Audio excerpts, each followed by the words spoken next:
on, my wayward son. There'll be peace when you are done. Lay your weary head to rest. Don't you cry no more.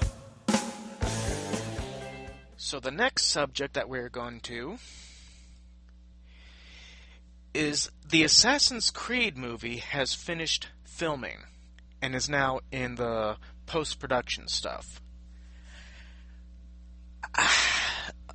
How do you think this will turn out? I mean, we know that it's going to be starring a good actor, Michael Fassbender, who played Magneto in the X-Men, more recent X-Men movies. Yeah, young Magneto. Yeah. Yeah. I mean, will this actually break the video game movie mold and actually make video game movies watchable now? It's possible, but my problem is I've never been a huge fan of Assassin's Creed. Like, I played the first game, dug it, like, thought it was pretty cool. Then the next one came out and I didn't care enough to get it. The next one came out, I didn't care enough to get it. The next one came out, I didn't care enough to get it. Like, pretty much one of the last ones that I saw, because I know everybody's always like, there's a huge fight between who's better, like Ezio or whichever one it was that was for the Spanish Inquisition type area. I can't think of his name right now. Like, everybody's always, oh, well, this dude is better than that dude. No, this one's better. You're a moron. But I've never cared enough to actually, like, play them outside of, like, the first game. Like, I know when Black Flag came out, like, the pirate one, I remember watching one of my roommates at the time. He had got it because he was huge and, like, hardcore into it. And he would essentially, like, sit on a ship and sail around in the oceans and just shoot people for no reason.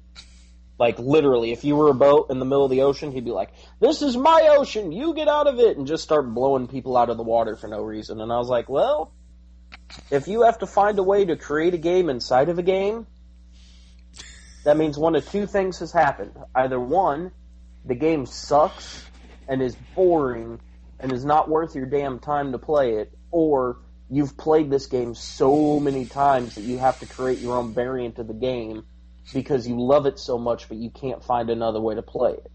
Kind of like how in the Castlevania episode we were discussing Symphony of the Night and how we used to sit down in Bill's basement and play Symphony of the Night using, like, homemade rules. Or we used to play Dragon Ball Z Budokai. Like, we played all the different Budokais, and we created our own game known as the Dragon Ball RP, where essentially we would run through using Budokai as our basis, and we would create our own characters and storylines. Like, we had our own homemade map, because we all loved playing it so much that the story just started getting boring, and doing the same thing over and over again wasn't worth our time.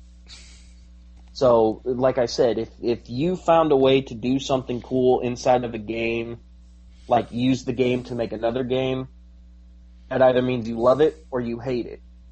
So with me, I'm kind of on this, but not as much so as when you and I went to go see Star Wars, and during the trailers, I held up a middle finger from start to finish when they started showing the trailer for Warcraft.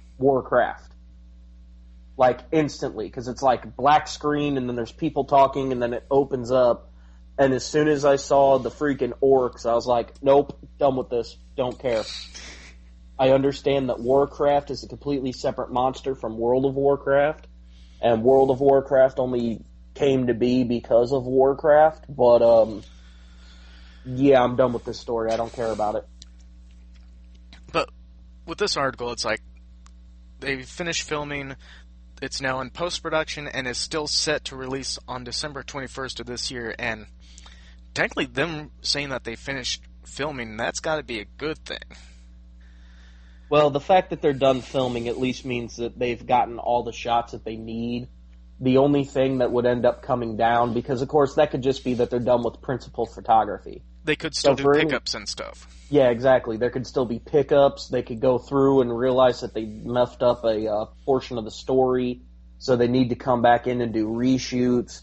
They thought they had the shot that they needed, and then realized that one of the jackasses had dropped a boom mic into the shot barely for like 2 seconds, but it's the 2 seconds that they needed inside the movie to continue the story.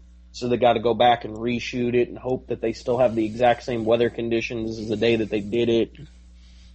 Making a movie is essentially no more than a giant pain in the ass. Which, actually, if people want to know more about that, check out the Hobbit Battle of the Five Armies Blu-ray Extended Edition, and you'll see how much of a pain in the ass it looked like Peter Jackson had. Oh yeah, I can believe that. Because at that point, he was just going with the flow. Yep. Everybody knows that for the Lord of the Rings, they had years and years to figure out the stuff on what to do for the movies. With The Hobbit, they were trying to, when it was Peter Jackson and, what's his name? God, I can't remember. I know who you're talking about, but I can't think of the name. Del Toro, something like that. I think so, yeah. Yeah. Wait, was it Guillermo?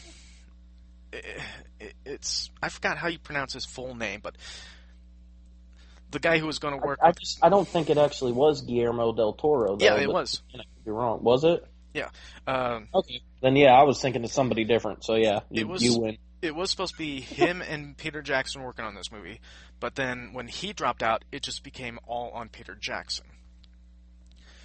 So then Peter Jackson more or less had to work on making what was originally supposed to be like I think was originally supposed to be a 2-movie thing, and then was okay to split it into 3 movies. So a lot of it he didn't exactly have planned.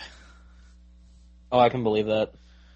That's how a lot of movies actually get made. A lot of stuff is actually done, like, on the fly.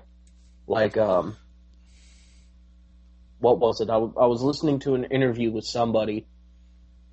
Oh, it was Pretty Woman. I guess apparently Pretty Woman was supposed to be a lot darker and grittier, and the ending wasn't actually like the way that the ending was. Like, it wasn't supposed to be like a happy movie. It was supposed to be like a really like dark, gritty type of movie.